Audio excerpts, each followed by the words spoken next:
Who remembers Perugia? Who remembers Palermo, Venezia, Benevento, Cagliari, Cosenza, Ascoli, Bari? Welcome, listeners. Like Peter Kay, we're going to be doing some professional remembering today as we actually talk about Serie B. Welcome to the Anglo-Italian pod. As always, my name is Ruairi, and I'm joined by my very good friend, Adam. And I'm blessed to remember those days, Rory. I remember the OGs, which were Pisa for me. Lexi Lalas even playing his heart out for that defence, being a household name by the 94 World Cup. But Rory, more importantly, how are you doing, mate? I am very good. I'm glad that I'll be able to run back from work and get here in just in time. We're only an hour late, so for Italians, that's pretty good. We're pretty much on time. Pretty much on time. Had a very good footballing weekend. Football week in general, I would say. But we'll get on to that. Adam, how are you doing, mate? I'm good, thank you, mate. You can see I'm donning a certain Wycombe Wanderers top just purely because we won the coveted M40 derby, which is phenomenally known worldwide, right? But more importantly, Rory, we did manage to interview a great guest on Friday evening, which we won't spoil it, but yeah, I have to say I had lots of fits of laughter when we were doing the interview. It was epic. So we won't spoil it, but yeah, you definitely have to listen to it when it does come out. It's incredible. Rory, let's take it away. Yeah, no, it is a big interview. I'm really happy that we managed to get him on. And yeah, it was a great start to this footballing weekend. Again, just finishing work, and my boss was like, "Oh, I hope you have a good weekend. Like, don't get too drunk tonight." I was like, "Actually, I'm interviewing," and then kind of left it like that. But let's just, as Adam said, I'm not going to spoil it, but we are going to start by talking about. We're going to do a quick bit. We're going to be in Italy, but we're going to talk about. Finally, we've kept forgetting, and now we're finally ready to talk about it. We're going to talk about Serie B, where Bari are currently joint top with Regina. Now, Bari, straight from Serie C, they are having an unbelievable season. They've currently played a 1-5, drawn 3, the only unbeaten team in the league. And they did this. Well, this weekend, they continued their unbeaten run by beating, where's it gone? Oh, God, Venezia 2-1 away. Now, this is a run of huge results that Bari have got recently. They won 6-2 last weekend against Brescia. They beat Cagliari 1-0 away with 10 men. They drew home to Spal. They've beaten Perugia away 3-1. They've picked up quite a few red cards. Looking now, every game they've been involved in, I think, or most of them, has had at least one red card. Definitely a fiery team, but they are absolutely killing it. And there's one player that I wanted to talk about. If you don't know, you need to get to know him. Walid Khedira. He is having an unbelievable season. Have you seen anything of him so far? I've tried to catch as much as I could in terms of little highlights that I could, but yeah, I did want to mention him a few weeks ago because his record is phenomenal, and right now it's 8 games, 8 goals, 4 assists. For a sole striker at the moment, he's doing incredibly well. One of the interesting points is he came from Parma as well. Yeah. So it's not like he's unknown, so to speak. But yeah, he's done the rounds at a few clubs and now is finding his home. So he seems like a player that's got a lot of pace, a lot of kind of agile kind of movement as well. So I think he's going to be very fluid if he ever makes it into Serie A. And he can play for Italy. So you never know. This could be the Jamie Vardy story. Who knows? Well, he has just been called up into the Morocco national team. They've got him nice and early. They've gone, bang, we're having you. And I think it is a huge, huge call for them. He's absolutely smashing it. As you said, 8 goals, 4 assists. Last year with Bari in Serie C, he had a great season as well. 38 games, 7 goals, but was absolutely key to the promotion push. And you're right, Parma, they had him there, but just loaned him out to Arezzo in Serie D, Lecco in Serie C, Mantova in Serie D, and then Bari in Serie C, who now eventually signed him permanently. Just an absolutely lovely player to watch, properly exciting. Bari looking very, very good. I'm very excited. The missus is incredibly excited. The idea of seeing Bari, she's never been to the San Siro, right? And I don't want to jinx it, but she's like, we're not going until Bari play at the San Siro. cool. Let's do it. And we'll go in with the Bari fans because there's enough people from Bari down up in Milan that will be able to do it. But they're having a hell of a season. But the other to talk about, and you want to talk about them a little bit, is Regina as well. Yeah, like they're sharing top spot with Bari, having a hell of a season. Yeah, incredible. They've got an ex-Polish international, Chiwoniak, who's the centre-back. He's the Brazilian Pole, as we always seem to have this abundance of Brazilian Poles at the moment. But yeah, he kind of went down the radar after his appearance for the national team, and he's like their centre-back at the moment, doing quite well. But yeah, Regina, I'd be pleased to see them back in Serie A. It's been a long time. I seem to remember in that kind of 90s period, that's where they seem to don. And they seem to unearth a few of the younger talents, right? So I think, if I'm not mistaken, they also had for a period of time Pirlo playing for them. So, you know, this is one of those teams that have got like a knack for bringing out talented players through their team as well. So yeah, they have had some great players, and they were, as you said, in Serie A for quite a long time. One of those teams where I'm pretty sure it's a reincarnation of the former team. I think it is. Full-on Serie B fans, do feel free to correct me. But elsewhere in Serie B, there's teams that aren't having so much fun. A team that you may remember, Spal, not in Serie A so long ago, currently find themselves in 14th. But there may be light at the end of the tunnel for them, Adam. Who may this light be? Well, I did kind of speculate earlier to you, but it is De Rossi. Daniele De Rossi is lined up to be the manager at Spal. So it'd be very fascinating. It hasn't been confirmed completely yet, but it'd be great to see him because obviously Fabio Cannavaro is doing the business at Benevento, who are only a few places above Spal as we speak. And just to mix it up, we've also got Venezia, who are struggling down that bottom half of Serie B. And for those that are very avid fans of Serie A, you may remember Perugia as well. They used to have the likes of Nakata. They're currently bottom of Serie B and in danger of going out of the league. So, yeah, there's some big names, Rory. There's some big names that are in the wrong end of the mix, so to speak. Well, just to chuck two more in, Thierry Henry and Fabregas owned Como. Fabregas is currently playing for them, are currently 19th as well, so they are not doing well. I am definitely making my way to a Como game this season. You have to. Just maybe when they play Bari, just to try and chase Fabregas for a signature. I've got a shirt here that he needs to sign, and I need to chase him down the street with it. But yeah, that is the kind of Serie B roundup at the moment. I think it's going to be an exciting season. It's going to be, honestly, I said with Bari, because since meeting the good lady, I've kind of started taking an interest in them. I've been down to Bari, been to the stadium, been to a few games.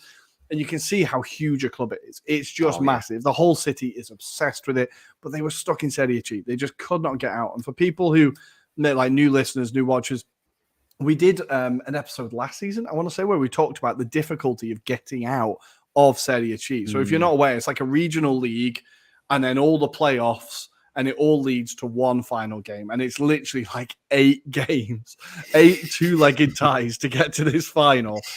And Bari got there twice and lost in the final. I remember one final they lost 1-0, and they just were always finishing second. So if you don't finish first, it's playoffs. And it's just an absolute bastard of a league to get out of. And Bari finally got out of it. And I always said the second they get out of Serie C, they'll fly up the league because the infrastructure's there, the interest is there, the support's there. And their owner, De Laurentiis, we'll get onto him, has some real experience in this. He is the guy who picked up Napoli in Serie D, right? Like, it feels mad now to remember that Napoli were all the way down there, but he picked them up in Serie D and got them to Serie A. Napoli fans may say a lot of negative things about him, but he did a very, very good job with that club. He's doing a good job with that club, and he could do the same with Bari. Now, we will have the same issue, I think, that Salernitana had with Latito and, who owns what, who does what. But I like to think they'd be a little bit organized, or now they're starting to organize. Like, okay, right, just in case. Let's line up some buyers because this could actually happen. But we'll see. Que bello è. Come on, Bari. Let's do it. Let's get you back in Serie A. It would be great. But that is the Serie B lineup for now. We're going to jump to Serie A. We're going to continue the Italian flavour, and we're going to start with the game of the weekend. Okay. And I think it didn't actually disappoint. I think it was pretty good. We're going to go for Milan schooling Juve, making it look like child's play. Fikayo comeback might be a bit of an overestimation, but I think he didn't have a great game at Chelsea, but he absolutely smashed it against Juve this weekend. What do you think, Adam? Yeah, no, he seems to always score against Juve, although Juve did hand it on the plate. That's the one thing we have to say. So Milan, despite the fact that they have got a few injuries, they made it look so simple. And it wasn't helped by the fact that pretty much if you look through the squads, none of them really turned up for this match. There might be the odd exception that says Rabiot actually turned up for this match, but with that exception, pretty much the whole team was poor. But on the flip side, Milan, when you hand them the ball as easy as Vlahovic did to Brahim Diaz, then you're asking for problems, aren't you, to be fair? So, yeah, it was a fantastic goal by Diaz. I didn't think he had it in him because he has been struggling this season, but yes. I didn't think he'd have the composure. I was like, where's he going to put this now? Where's he going to put this now? But he put it away. He put it away. It was just, but he managed to get it past Szczesny. So, yeah, fair play. Good result for Milan. I think it was a much needed result after the midweek game as well, in particular. But for Juventus fans, I think they're still trying to kind of get to grasp with, is Allegri still going to be there? Is he still going to be here? Like, trying to come to terms with I just don't know where they can go from here. It's a struggle, isn't it? Because you look at their form, where they are on the table, you're just like, they need to do something. And they just, for some reason, it does seem to be working against certain sides. The 4-4-2 tactic definitely does work. But unfortunately, when it comes to big games like Milan, they've got to be better than what they actually turned out as, because that was a terrible performance. What was your thoughts, Rory? Well, I think in the WhatsApp group of the weekend, I said Juventus are just going to barely beat the teams they're expected to beat, and every big game they're going to get turned over. I think they've just got enough quality there that they will beat the likes of Verona, they will beat the likes of Empoli. But the second they come up against a team where there's going to be a bit of quality, like Inter or like Milan or whoever, Inter might have been a bad example there, but Napoli. Napoli, for example, they're going to struggle because they there isn't that idea, there isn't the philosophy. I think the thing that really stood out to me, and I think the Brahim Diaz goal makes it stand out even more, is that it felt like AC Milan were on fast forward and Juve were on slow-mo. Like, every Milan player was just bang, second ball, just everywhere, winning the ball back or winning those second balls. And Juve, everything was just so labored and so slow and so pedestrian.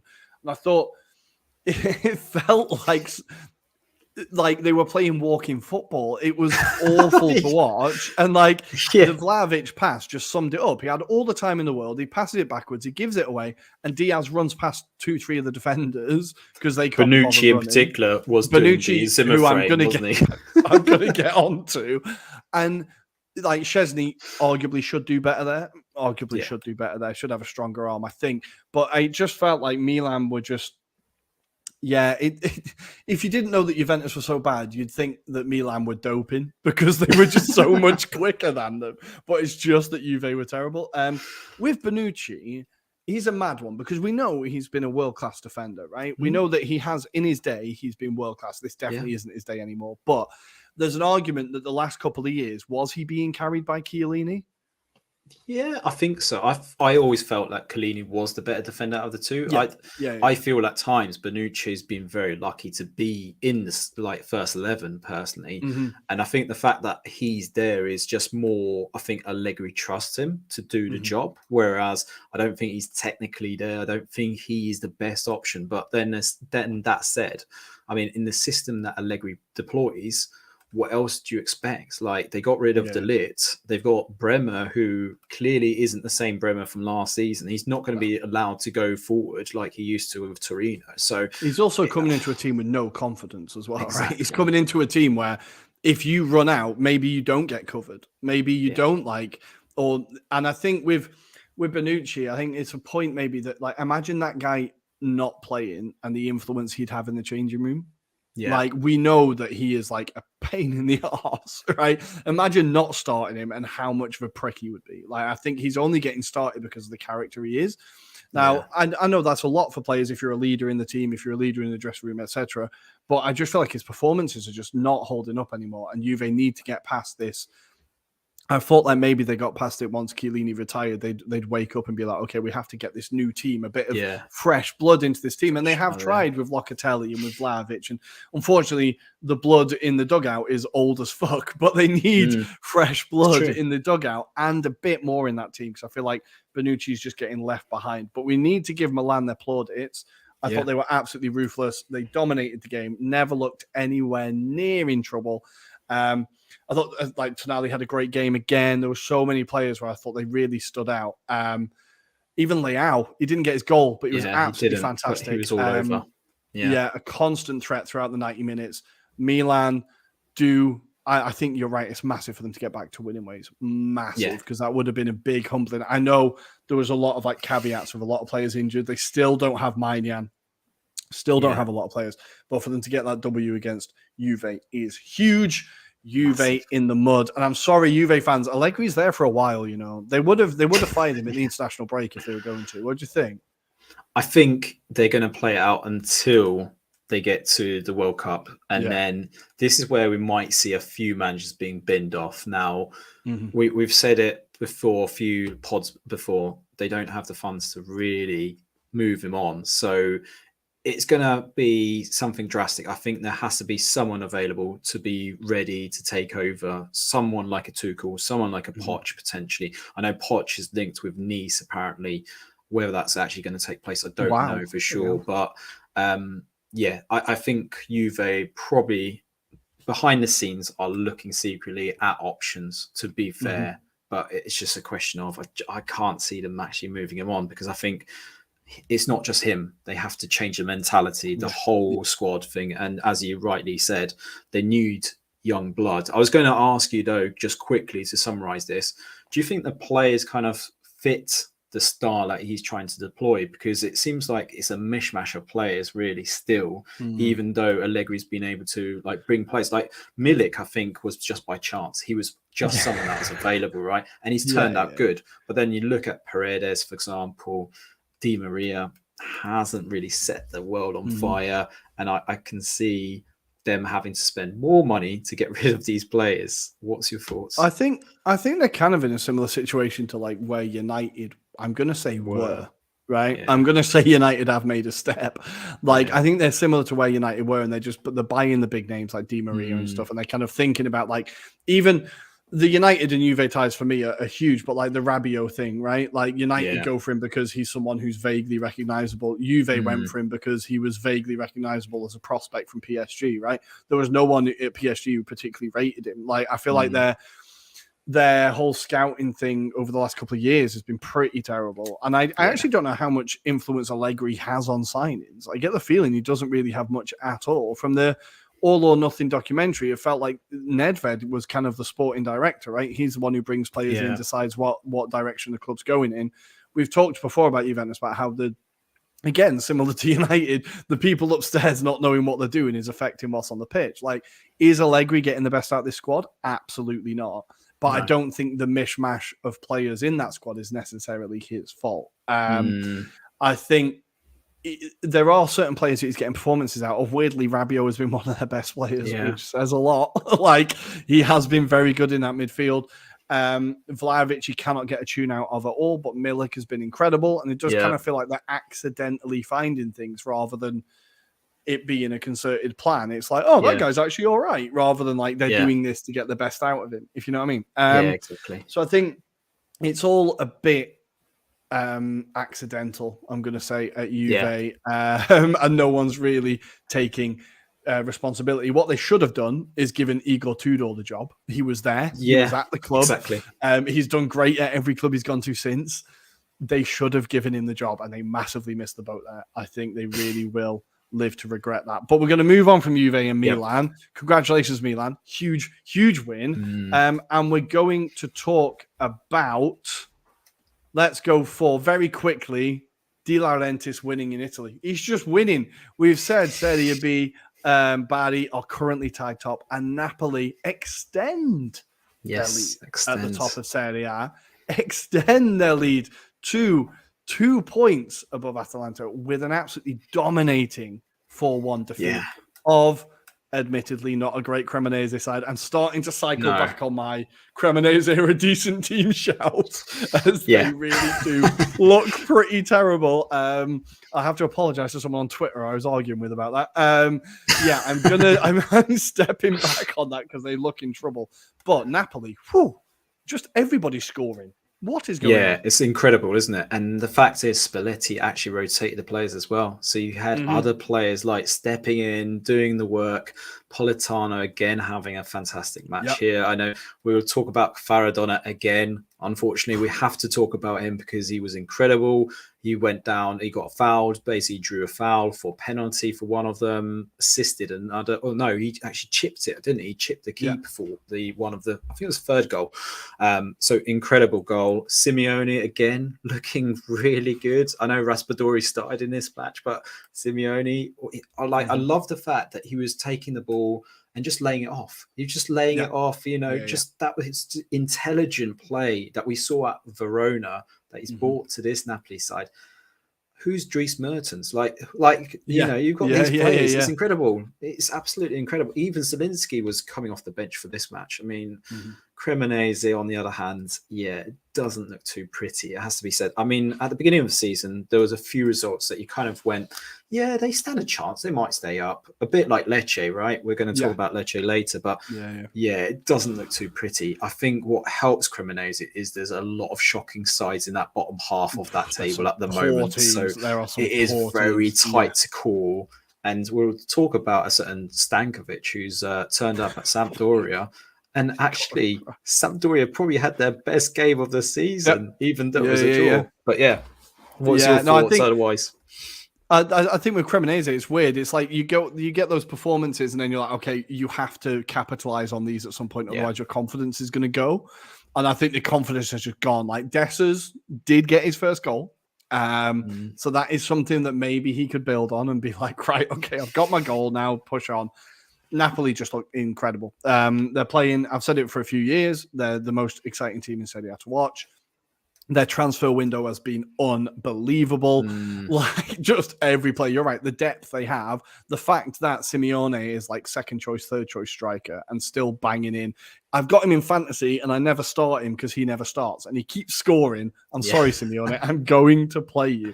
But it seems like everyone's playing, everyone's scoring, and Dombele is doing incredibly well in that midfield. Yeah. I really genuinely think Spalletti is a genius for getting a tune out of that lad. And Guisa, we could talk about him forever. His game is just so much more rounded. And I think the fact that Napoli are able to rest players, because going from, who did they play midweek? Spanking Ajax, right? Yeah. Absolutely spanking Ajax, to then rotate the team and score another 4 at the weekend is unbelievable. I think I'm going to wait until the World Cup until we get too excited about this Napoli team because we've seen it too many times. Yeah. But much like Arsenal, just enjoy it at the moment, Napoli. Exactly. Just enjoy what's happening. Just like, we keep winning. This is fantastic. It doesn't matter where it's going. This is fun. Like, I think that's the way to look at it with Napoli, because teams like Milan and that will start appearing. I think they will start appearing. They'll get some form together. Yeah, a huge, huge win for Napoli. Elsewhere, we need to talk. We're going to stay south, and we're going to very quickly say Salernitana potentially seeing off Verona's manager with a late goal in the 95th minute. Salernitana actually having a pretty good season, up in 11th, 10 points, 5 points away from the relegation zone. I genuinely thought they'd sink like a stone this year. Yeah, I think that big signing of Piontek is clearly doing them a trick right now. He scored for this match as well. But I am genuinely, you take Piontek out the side, they are doing phenomenally well, considering this is the Salernitana, pretty much the same squad as last season. So they haven't changed too much. They have obviously added some players into that squad, but you wouldn't guess this was the same Salernitana from last year. Maybe it's just the fact that they started to adjust to this league a bit better than they did when they first started off. And obviously probably what didn't help was the things that were happening off the pitch as well at Salernitana, that kind of unease around whether they're still going to be a Serie A club by the end of it. worrying times for Verona, though, because, like I say, there is that kind of batch of clubs at the moment in that bottom half that it only takes a few teams to get a run together, and suddenly you got someone else drags into the mix, especially into the bottom half of Serie A at the moment. So, yeah, incredible to see those kind of scenes. But should we go to Udinese and Atalanta, because I thought that was an incredible match myself. Yeah. No, let's do it. This was an absolute ding dong, just apart from the fact that Lookman got the weirdest booking in history. Yes, I was speaking to Tom, friend of the show, and don't know. I really don't know. I can't explain it. I don't know what he did when I was watching it live. It's like, what? Like, is he like something that hasn't been caught by the camera? But no, when they show the replays, it's like he's just celebrating with his teammates, and then suddenly the ref is clearly an Udinese fan and just decides to give him a booking. And even Gianpiero is on the sidelines going, "What the hell?" Like, what's going on? Like, screwed up. But this was an incredible match as well. Delafeo's free kick, that was incredible for this one. It was just like, wow. But yeah, again, Atalanta, they've got something about them, but it was like two contrasting halves if you saw it, because Atalanta started well, but were hanging on towards the end of this match. Udinese could have clearly or easily won this match. It does mean, though, they're no longer level points with Napoli. Do you think this is where the wheels start to come off, Rory? No, I think Atalanta, I was just about to say, they've got a bit of a steeliness about them this year, I think. The fact they managed to hold on against Udinese under that pressure, I think last year Atalanta do not do that. And I think they've got a real steeliness this year. They're still one of the only two teams unbeaten in the league, right? Them and Napoli still yet to lose a game. I think it's a setback. But what we've seen, and again, in this performance, is that Udinese are not scared of anyone. Like, they went toe-to-toe with Atalanta, right? Yeah. And they were going for the win. There was no part of them that was going, okay, we've got the point, let's sit back and take this. We know who we are. They were just, bang, let's just do this. I think, Atalanta show a steeliness. Udinese are absolutely here to kind of not just take part, if you know what I mean. I'm genuinely excited about what they could achieve this year. Their manager, Sotil, is doing a fucking hell of a job. Yeah, and incredible. I really, really enjoyed that game. It's good to see Delafeu scoring. Lookman, the way he's fitting into this team, I just love how Gasperini somehow just gets something out of players. He just knows how to unlock something and how to or even just players that fit into his system. Like, that guy is perfect. He plays under me, he will score. Like, we've seen it with Borga, right? He's gone on and he's not done as well as he did at Atalanta. You could reel them all off, like the players that do well there, because Gasperini just knows how to get the best out of them. Yeah. I'm really excited for what Lookman could achieve with that team. I think Atalanta should be looking at Champions League qualification this year if they continue going the way they're going. It would be great to see him back in the Champions League. I really enjoyed their last stint there, I'll be honest. I really enjoyed incredible. And I think Muriel is playing really well at the moment for Atalanta. So he's a player that looks like he's got a different kind of like flame inside of him, because there was that last season where he didn't seem as interested and he got a bit pissed off when he was taken off at times. So, but I was going to ask you, Rory, Sotil doing a fantastic job at Udinese. Do you think he's got a chance at one of the big clubs in Italy? Because I'm thinking there's rumours about Inter's job. Could he go at Juventus? I fancy him at Juventus if they gave him the chance. I can't see them offering. No, him I think it's a much more Inter kind of move. Yeah, I feel like it's a young Italian manager who's going to be quite cheap, who's done well in Serie A, who is quite cheap, who is I think Inter could massively give him a chance.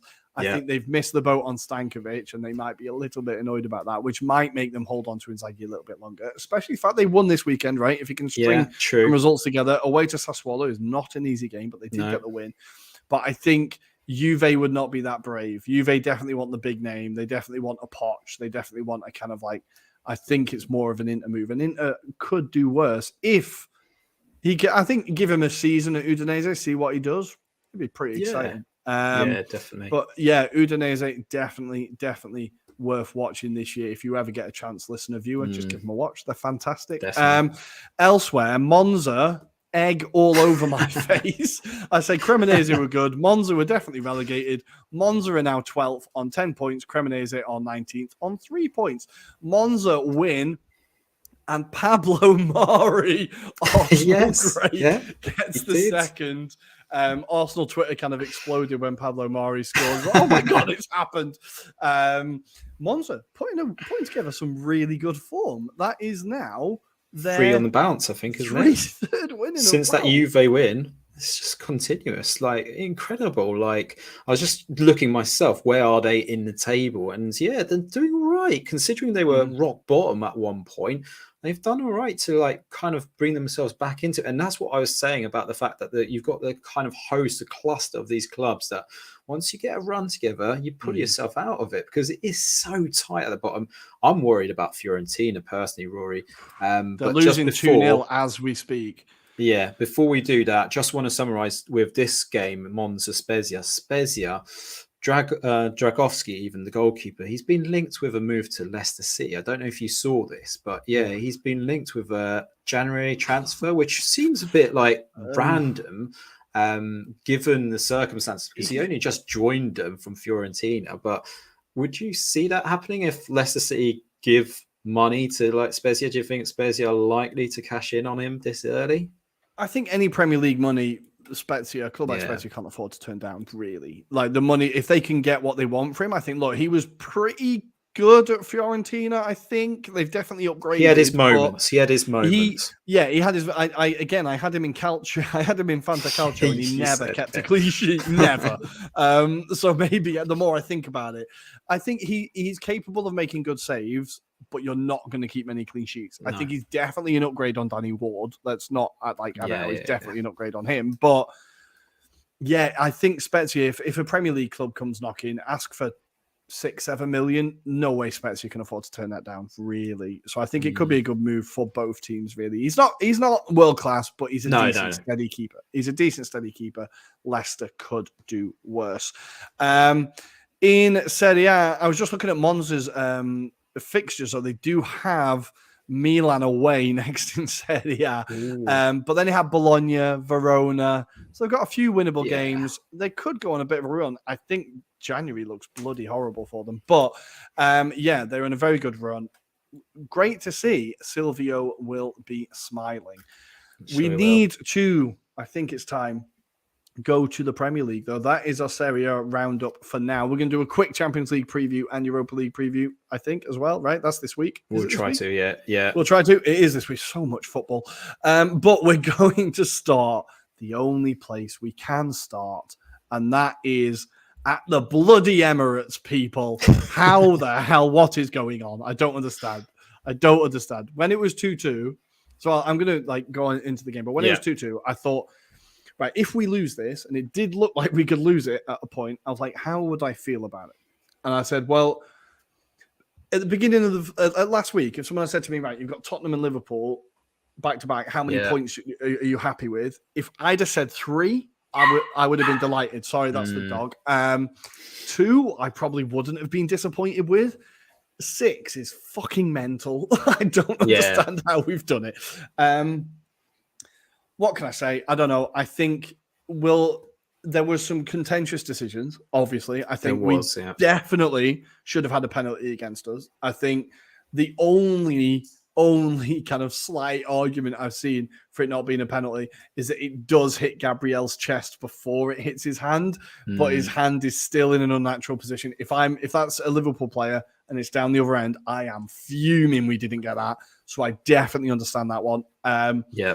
Our penalty was pretty soft, but I think if the ref doesn't give it, VAR don't reverse it. And now the ref has given it, VAR don't reverse it. I think it's one of them. They've just kind of gone, okay, on-field decision. There's not enough in it for us to get involved, which is nice for them to actually see that at some point. I do want to say Tsimikas should have been sent off. I can't see how that elbow isn't a red card. It looked pretty deliberate to me, and Jesus was out. So I think Michael Oliver did not have a good game. No. Absolutely fair shout for the Liverpool fans that are upset about that.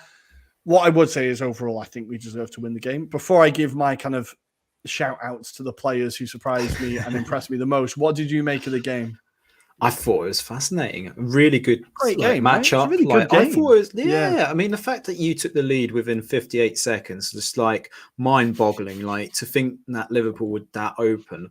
But again, it's that right hand side. I know we're going to talk about a certain I trend. just feel sorry for about, Trent like, at this point, man. yeah, But yeah, I mean, it is. I think it's that social media aspect as well. The fact that they're kind of doing clips of him just walking or running where the ball isn't going, and then like not being positionally in a great place. We know he's not a great right back. He's better as an attacking outlet, to be fair. But the one thing I did say on our group was I still feel Van Dijk and Matip aren't there together. Like their possessionally, they were terrible as well, to be fair.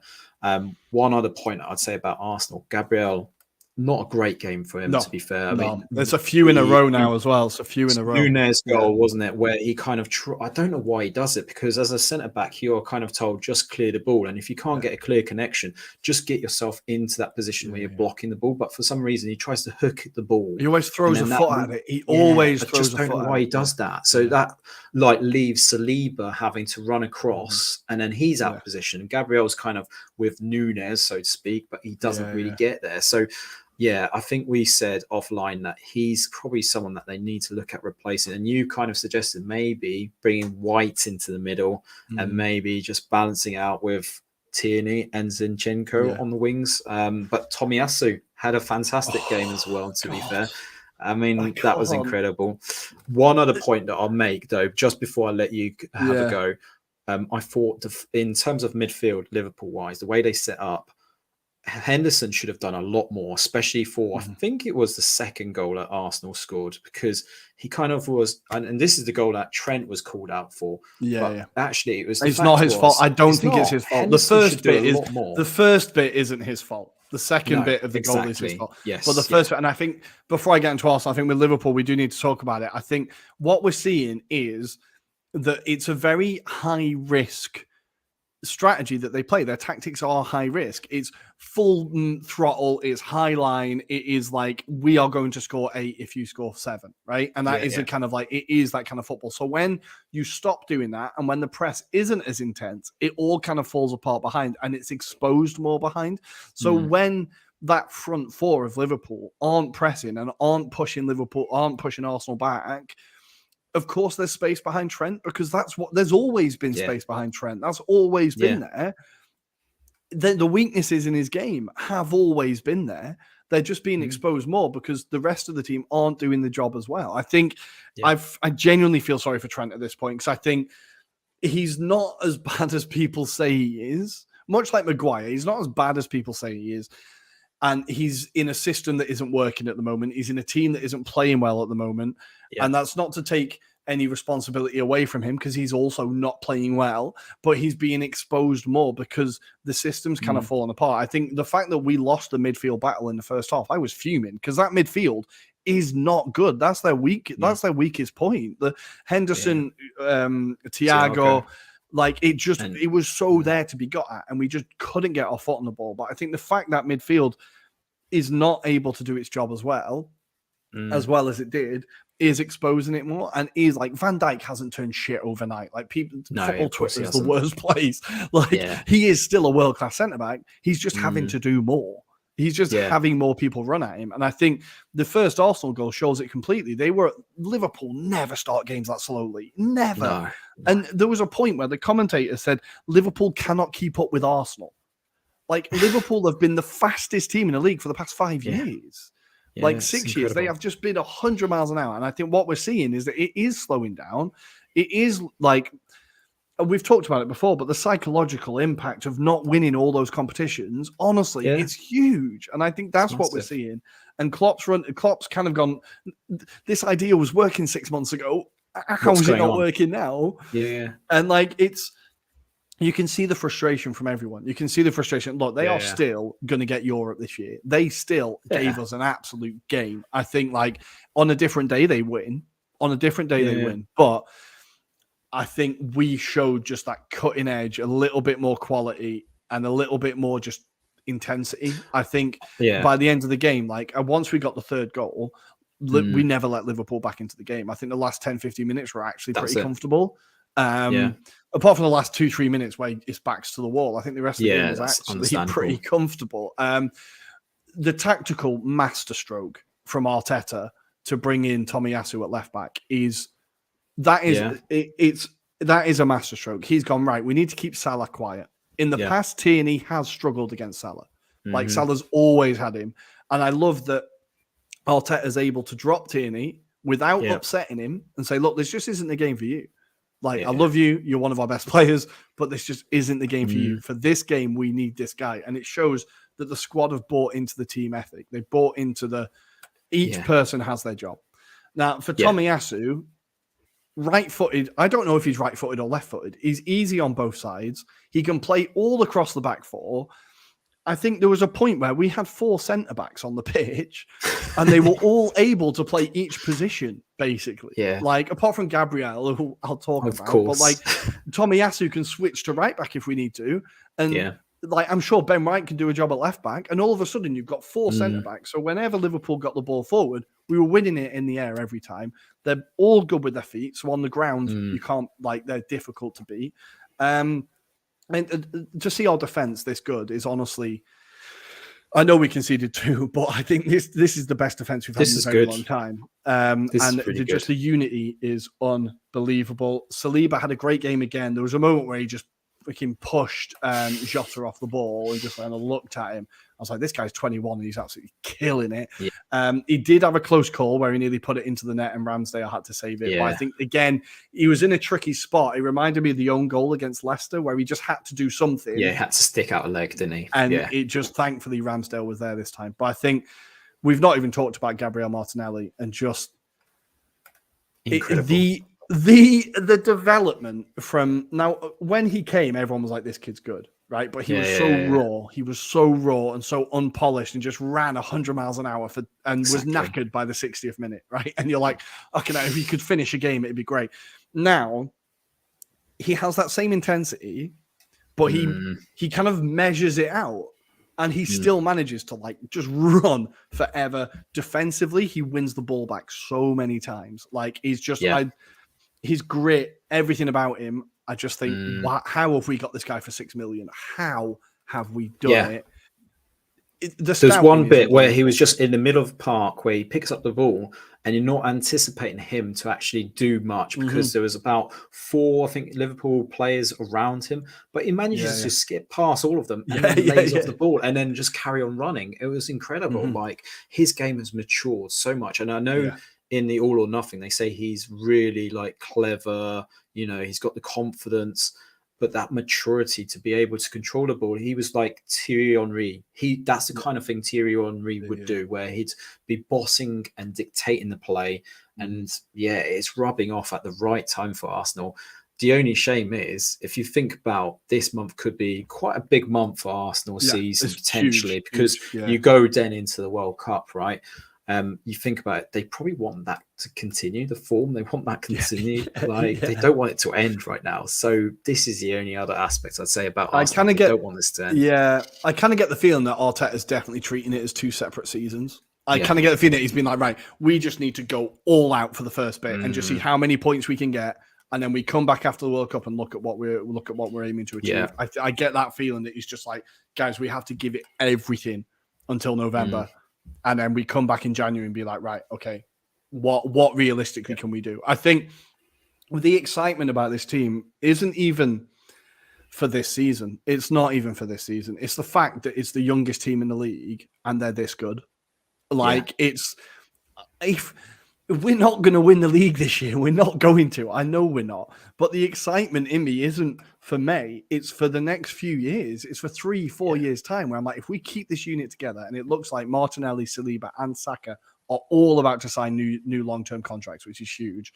That is where this excitement around the Emirates is coming from. It's just like the potential within this team. And I think, as I said with Napoli, at the moment, I am just really enjoying it. I'm just really enjoying it. We are getting just big wins. Yeah. And quickly, I will just say it. Big balls on Saka for that penalty. That was incredible. It has to be mentioned because otherwise we'll just forget it and screw ourselves. This is it. And beyond all this, we've not even mentioned the guy who scored 2 goals. He was unbelievable again. He had a very quiet first half. Liverpool were definitely the better side first half, but then he still pops up and gets that goal. The penalty, Liverpool do everything to get into his head. Van Dijk tries to knock the ball out of his hand, and I think it's Saliba who just pushes Van Dijk out of the way, like, fuck you, get away from him. He has all the time in the world to think about it. We don't know why there was so much time now. Liverpool fans seem to think that Henderson said something very valid, like very brave and noble towards Thomas Partey. Arsenal fans seem to think there was definitely something racist. Guys, none of us know. We may never know. If Henderson is punished, then obviously it was something that was a bit out of order. I think the reaction from Klopp and Arteta, neither of them got angry. So I think both of them were just that like, sense of, okay, fair play. I think there is a sense that there was something there, though, because it's going to the FA. So it's not something that the Premier League is going to look at. So let's just wait and see what actually comes out. But it could be something. I would be, honestly, I'd be surprised. Like, Henderson seems like a proper, like, he was like the captain's captain. He was like the captain rallying all the other captains around during lockdown and stuff. I think heat of the moment, some stupid shit gets said. I just hope it wasn't racist or homophobic or anything stupid like that. If it was something about Partey, then fair play, to be honest.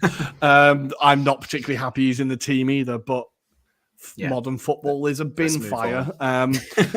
There's lots of them about. So, but anyway, before getting on to all that horribleness, just a great game. It was nice to be supporting a team, finally, that was in a great Premier League game. I was like, oh, this is, two heavyweights going at it, and we're one of them. It just felt great. It felt really great. And I could obviously, as I have nearly done now, talk about this for an hour. Like, I just love each and every one of them so much, apart from Thomas Partey, if anybody mentions it. I love them all. They're all just incredible. But we're going to move on. We're top of the league. We are top of the league. And we're going to talk about, I've got a philosophical question for you, if I can find the banner, Adam. What is a handball? Ooh. What exactly is a handball? I've always found this to be, when I was growing up, it has to be seen or perceived to be deliberate in the act of stopping play or a certain action of the ball. For example, let's say goal line clearance or something like that. That's my interpretation. Kind of yeah, exactly. But now that's kind of changed over time, hasn't it? And I think we saw a good example of that this weekend, in particular Scamacca, for example, where he thought he was going to be ruled out. He was surprised at that one, wasn't he? He was genuinely surprised. Got away with it. But then you've got the incidents where Dan Burn, you had Gabrielle, as we mentioned. You had Mikel Antonio for the third one. Yeah. Mikel Antonio for the third one was a massive handball. I actually think, I was looking at it, I was like, I think Scamacca's wasn't, because he's moving his hand away from the ball, and it barely, like, I think it's like, it's probably he felt it brush his knuckle or something, right? And he's like, oh, I might get that, but I think he's moving his hand away from it. For me, the Mikel Antonio one is a much more obvious one, because his arms come together, he pushes it into his path. I think that one probably is a handball. No, definitely is a handball. The Dan Burn one has been compared to the Gabrielle one, and I think you're absolutely right. That one was given as a penalty. The Gabrielle one wasn't. I don't know why. Why. It seems like every directive that VAR come out with, they're like, oh no, well actually it's about pace and positioning. Oh no, well actually it's about intent. Oh no, actually it's about natural body position. Oh no, actually it's about... It's incredibly hard to define, obviously, because not many people just punch the ball out of anger, apart from Thiago Silva, right? But I think it's incredibly hard to actually define. I just think, but on the same hand, I think there needs to be a clearer definition. So I understand the difficulty in doing this, but all it takes is consistency, right? All it takes just is consistency. And I think that's where we have to maybe just have a new definition of what handball is. How is, like, the action of a handball used in the circumstance of the motion of that particular move, for example. So, like I say, has it stopped like a goal? Has it stopped like a potential situation developing to be a goal situation, or potentially reduce or stopping a attacking team from potentially moving on, for example? Because I remember times where it's just hit me accidentally, and I've played football, and they've just gone, that's penalty, and it's I didn't even try to control it with my hand. It's just hit me. But granted, when you're doing this as well at the same time, when you're sliding, for example, you're definitely asking for it, and that's where you've got to balance it out. So Yeah, it just needs to be rewritten, doesn't it? It feels like one of those questions we're never actually going to get an answer to, really, and it's just going to be, I think, the search for perfection amongst officiating and in sport in general is never actually going to be quenched. That doesn't mean we shouldn't try and get there, but it's never actually going to be reached. I'm sorry, Liverpool fans. That was for every Mane elbow he got away with for the past 6 pissing years. That's what it was for. We finally got one, and Tsimikas still got away with one. But while we're on the topic, I want to talk about Scamacca and Paquetá. Not only is it very enjoyable to say, they look like they're getting a real partnership going here. Now, I think Paquetá was a player who Milan fans were very happy to see the back of, and we're very disappointed by the guy's attitude, by his performances in general. But Leon, it seems like he definitely turned himself around, definitely got some form together. And for West Ham, friend of the show, Tom, second shout out of the show, mate. He's starting to put some performances together, starting to find his way in this team. That touch midweek in the Europa Conference was, absolutely beautiful. You just saw Aaron Cresswell on the sides going like, what is he just doing? Like, but it feels like he's whenever he gets the ball, first thing he does is look for Scamacca, see where he is. Yeah. And they're getting that proper partnership going. Scamacca now the top scoring Italian in all 5 of the top leagues in Europe. What a start he's having. A great goal, beyond the handball, a really beautiful goal. But what have you made of Paquetá and Scamacca so far? Start off with Paquetá. I wasn't a big fan, I have to say. Even with the Lyon days, like I wasn't too sure about his consistency because he has like the tendency to go missing in certain games. Yeah. Whereas what we're seeing is maybe new challenge, Premier League. Maybe that's where he aspires to be potentially. I don't know.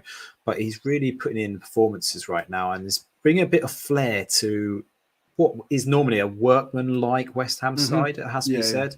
So I think he's probably given them a bit of a different dimension, a bit like Payet when he came to West Ham as well.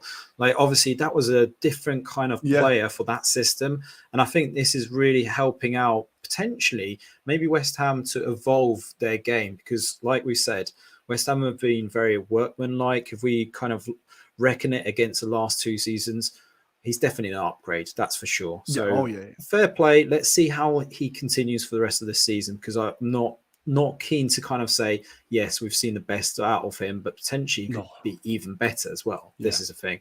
Scamacca, we love him on this show because we absolutely love him. I mean, if anyone wants to see what Scamacca can do, just look at last season against Inter Milan. He did it against AC Milan in the same season, in fairness. But yeah, he had some fantastic games at the San Siro. But just in general, he's just maturing now at this point where you look at him and he's like a Peter Crouch-esque player. But he can use his angrier. As well. He's a lot angrier than Crouch. You just have to look at his tattoos. You can get the gist out of him, and his family's a bit of nutters anyway, to be fair. But in terms of him, it's incredible. I love the fact that he is turning out to be this player that a lot of fans, especially in Italy, were bit like unsure whether that was the right move for him, especially Italians going away from home. They don't do very well, but luckily there's a few Italian restaurants in London, so I'm sure he's fine in terms of the diet. He's fine. He can find like homemade pasta like none of us to make. He will be fine. But I think as a striker, he's really exciting because he kind of does everything. He's just huge. He's really physical. He's not afraid. He will get those headers where he just smashes it in. He's scored, what was that sort of match of the day last night? 2 goals from inside the 6-yard box, 2 goals from inside the penalty box, 2 goals from outside the penalty box. Like that kind of, it does really kind of sum it up. He's able to do all of it. That finish, I think that was the finish of a guy who thought it was going to be chalked off. He's like, oh, fuck it, I'll try it. It came off. It was a really, I think if he doesn't think it's being disallowed, he just puts his foot through that. I think it was a real, like, let's just see what happens. And it was absolutely beautiful. The first time I saw it, I thought it was like a Cantona-esque kind of, I'm not going to celebrate because that was fucking beautiful. And I liked that as well. Like, but it was a really, really beautiful goal. Having a great, like, Moyes always takes a while to start these players, right? But he's finally starting him.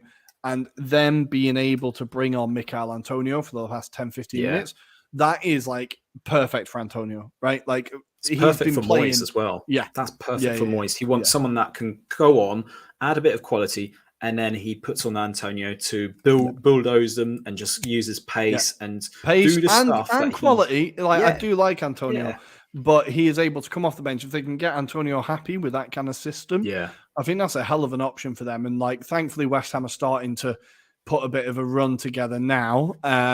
So they are now in 13th. They've won their last two, so things are definitely looking a bit better for the kind of happy Hammers. So good to see Scamacca doing very well. Keep it up, boy. We are loving it. Elsewhere in the Premier League, we need to talk about, I'm sorry for the terrible pun, guys, but Potter's Magic. Adam, you wanted to talk about Chelsea and what a tune Graham's getting out of them. Yeah, I think what you saw on Saturday against Wolves was just the kind of beginnings of what he could bring to this Chelsea side. And what I mean by that is we know about how many managers have gone in there, tried to make their own mark on the side, but never really kind of brought in all of the players' elements together into one kind of team. And right now you're starting to see a good blend where the players seem a bit more happier. That's for one. But more importantly, rotational. He's been rotational with the players.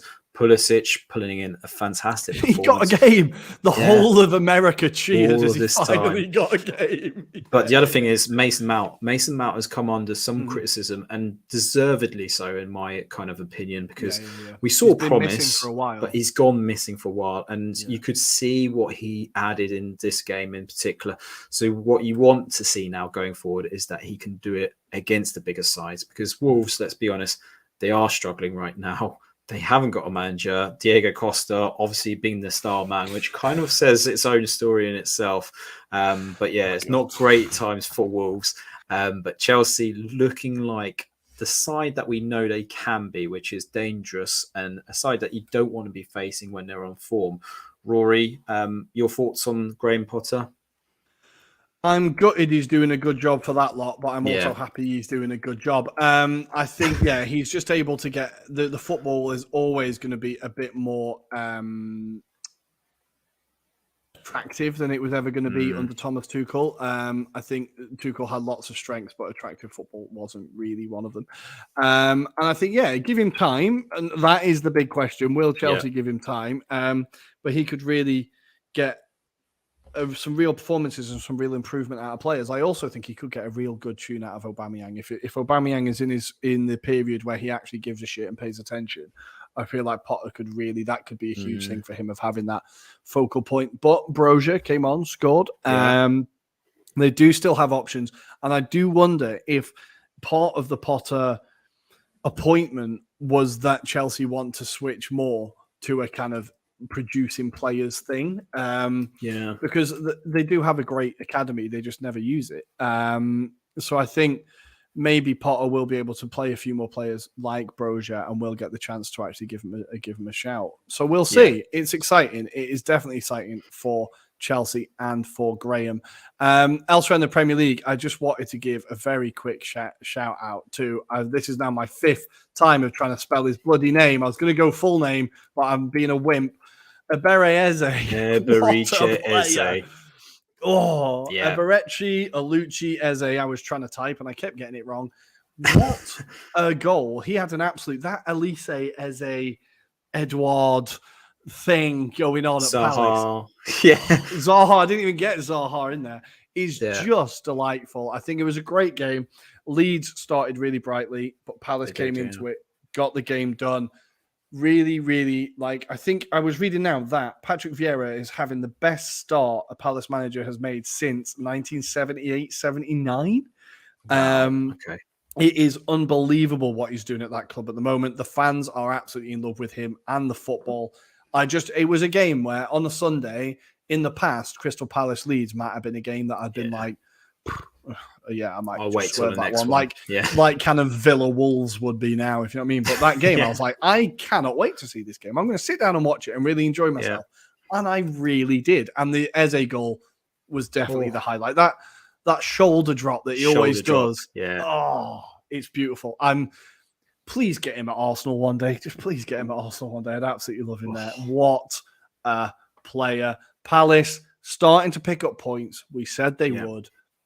I really hope that Patrick Vieira does something special there. I really hope he does. If they could get a cup run or something, it'd be absolutely massive. But that is, I think, our Premier League review. I think we covered most things. I'm looking at the headlines I've made. Sorry. Also, Bournemouth have been taken over by another American. The American influence grows within the Premier League.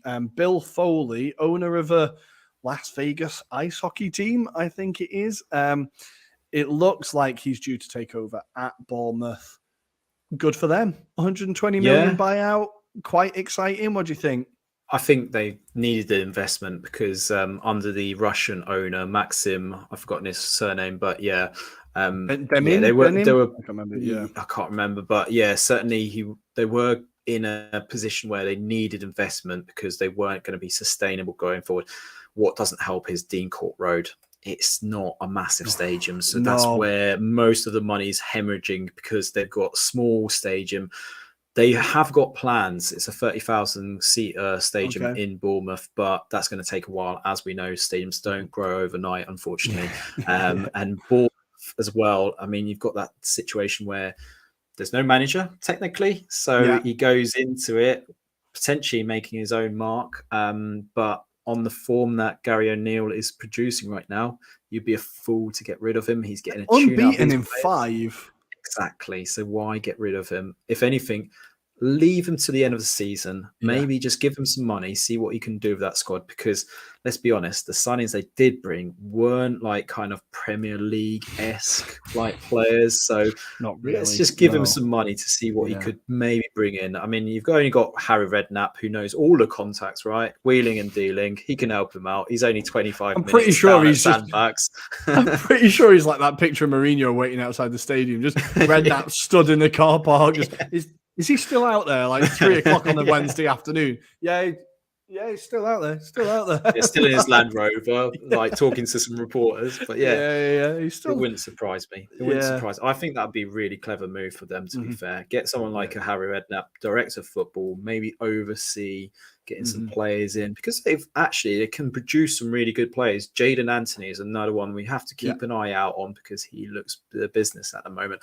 But Bournemouth, good investment. It's just a question, can they stop doing the Norwich thing of getting promoted, relegated, promoted, relegated? Let's see. Yeah, you're right. The stadium is absolutely massive there, isn't it? Well, not the issue of the stadium is absolutely massive, not the stadium itself. That is the problem. We'd have to get a Bournemouth fan on to talk about planning permission because I'm genuinely intrigued, as fascinating as that sounds. But we are going to go to our Champions League preview, and it's quite easy, guys. It's exactly the same fixtures as last week, so there you go. Champions League preview done. So we do have Milan hosting Chelsea this time. We have Shakhtar Donetsk. Now this is a story I wanted to talk about. Obviously horrific things going on in Ukraine at the moment. There was a reporter today who was talking about Shakhtar Donetsk players having to call family on phones and check everyone's still okay, and they're stuck in a hotel and they're playing Real Madrid tomorrow, and it's just this whole thing is it's just every time you look at Shakhtar Donetsk, just kind of take a minute and remember and be like, Jesus Christ, they're going through some shit. It is awful. Obviously they're not like the massive victims in all of this, but it's a sobering reminder of the kind of context that we are continuing football through. Funnily enough, the Euro 2024 draw was made, and kind of there was a few perpetrators of such things that were still included in that draw. I've seen people talking about Iran in the World Cup, which is a massive shout as well. Like it's all a bit messy, but we're going to go Champions League and stick to the Champions League.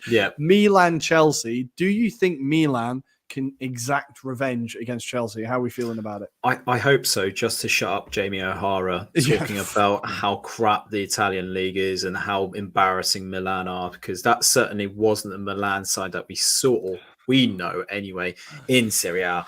But that said, I think it will be a tight affair because I think Chelsea got this confidence going into this match, obviously off the back of the victories they've had. Milan, obviously, hopefully will be more to strength, shall we say, than what they had at Stamford Bridge. So let's wait and see. But in particular, I'm looking forward to Leao. I think He didn't show what he was all about at Stamford Bridge, unfortunately, but that was just the manner of the whole team, to be fair. Let's see what he can do at the San Siro. I'm really looking forward to this match. But how about you? Yeah, it should be a really good one. I thought the Arrow had a good first half at Chelsea and then kind of faded a bit as the game went on, as did Milan. You were right. The other game I want to talk about, really, I think Milan at home is a completely different beast.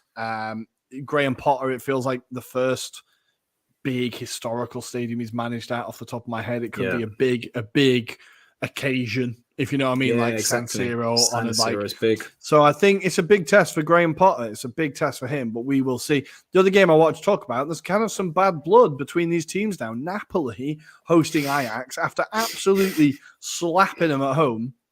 Ajax players. Now, I thought, did it surprise me? And then I remembered that at one of the Euros tournaments, the Dutch players refused to take the second place medals. And I thought, oh, yeah, maybe that doesn't surprise me. The Dutch are terrible losers. Ajax players apparently, well, not apparently, there's video footage of them refusing to swap shirts with the Napoli players, which, guys, like, it's not their fault that you let them put six-packs you at home. Like, it's kind of not a very, like, we give Ajax a lot of positive PR because they're a very easy club to love. But a moment where I kind of thought, oh, come on, guys, better than this. That's uneasy.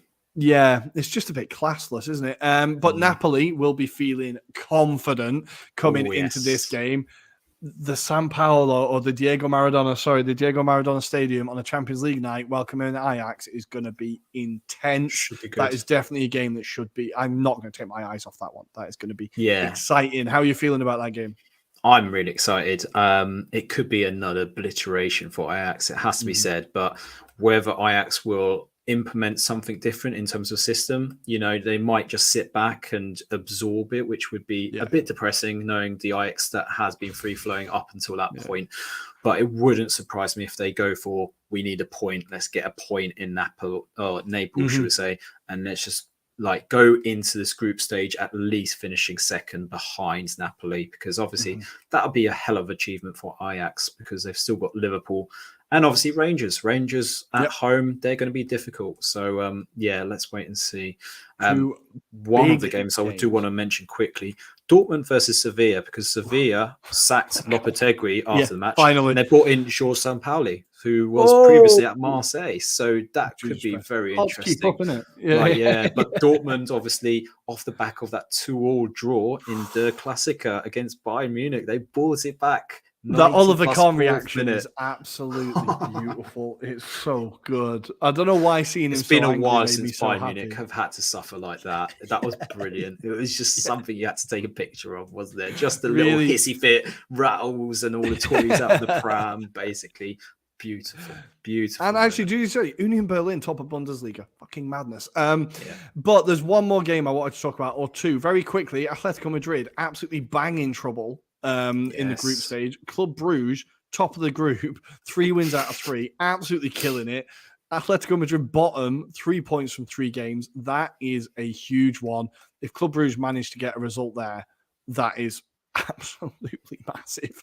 To get anything at the Metropolitano, you've got to be doing pretty well, but Brugge have been killing it this year. The last game I wanted to talk about, Barcelona getting the mind games in early. They've already said they're afraid that Bayern Munich are going to let Inter win the last game of the game week. They're going to let Inter win it just because they're not going to field a full strength team. Barcelona getting the mind games in. This is a huge one. Inter getting a massive result last time. Can they do it at the Camp Nou? I mean, it'll be very fascinating, wouldn't it? It'd be so fascinating to see what happens here. Lewandowski is probably on a mission just to make sure he gets the goals in. But it has to be said, Barcelona haven't been playing particularly well. They haven't been great. So maybe this is the sticky patch that Xavi is having to navigate through. So the mind games doesn't surprise me because I suspect, and I'm just speculating here, Rory, they need the money. They need the money. They need to get past this stage. They can't do Europa League, can they now?